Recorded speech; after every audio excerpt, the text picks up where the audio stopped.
I'm Amy Pamager, and this is our Assignment 1 Concept Map for Cell Biology 2440. So we're going to start with the fundamental terms.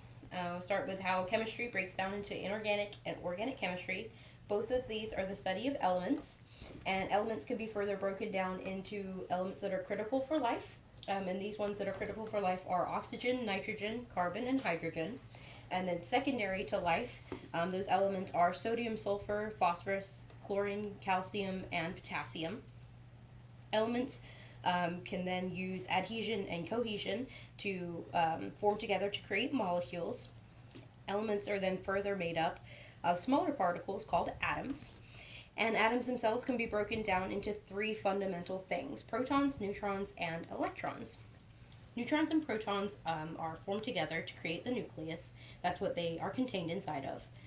Neutrons and protons are indicated use for our atomic number, which the atomic number basically says how many protons and neutrons are in an atom.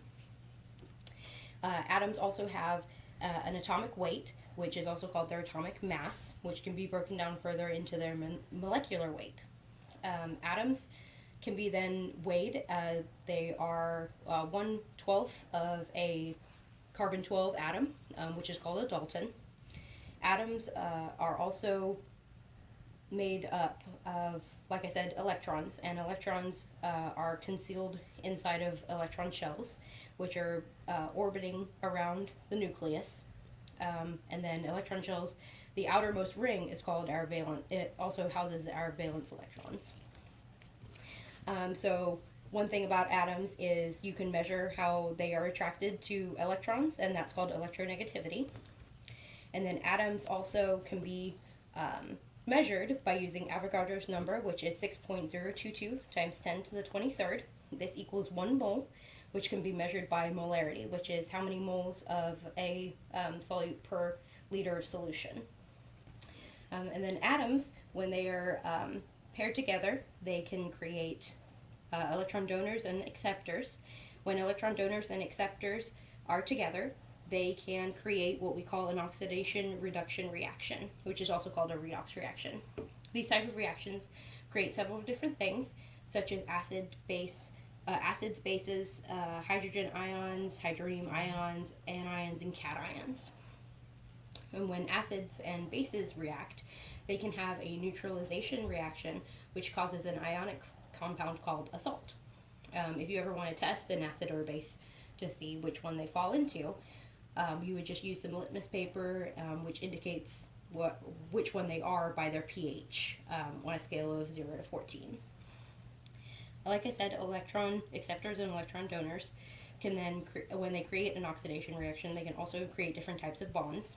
Different bonds that they can create are polar covalent bonds, non-polar covalent bonds, double covalent bonds, triple covalent bonds, and ionic bonds. These bonds then together can create different kinds of compounds, such as water, hydrogen bonds, which also can break down into hydrogen bond network of water, water isotopes, isomers, and then radioactive isotopes. And radioactive isotopes are actually very unstable isotopes that have what we call a half-life, which is basically how long it takes that kind of isotope to decay down to a more stable state. And then moving on to our functional groups. There are 4 functional groups: aminos, methyls, hydroxyls, and carbonyls. So of these, aminos can then be broken down into sulfohydryls and amines. When aminos stack together to create basic proteins, they use sulfohydryls to create those proteins, and then aminos are also made up of amines. Hydroxyls are broken down into phosphates and alcohol, and then carbonyls are broken down into ketones and aldehydes.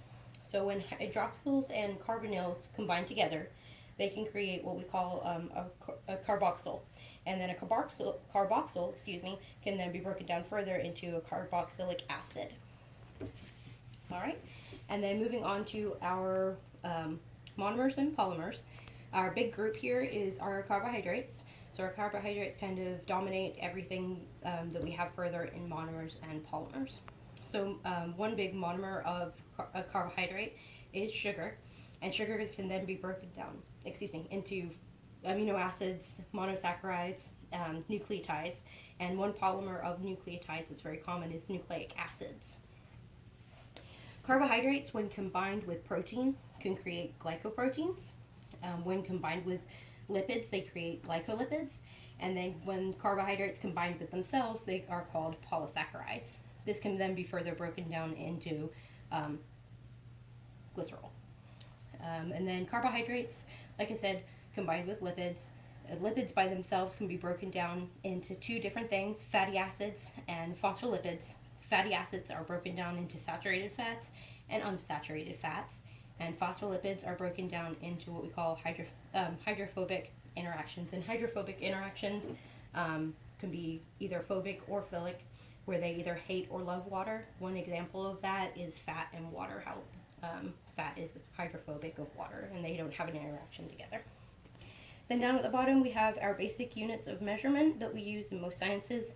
So grams, which are denoted by a small g, liters, which is a large L, which is then broken down into milliliters, which is a small m and a large L, and then meters, which is a small m. Thank you again.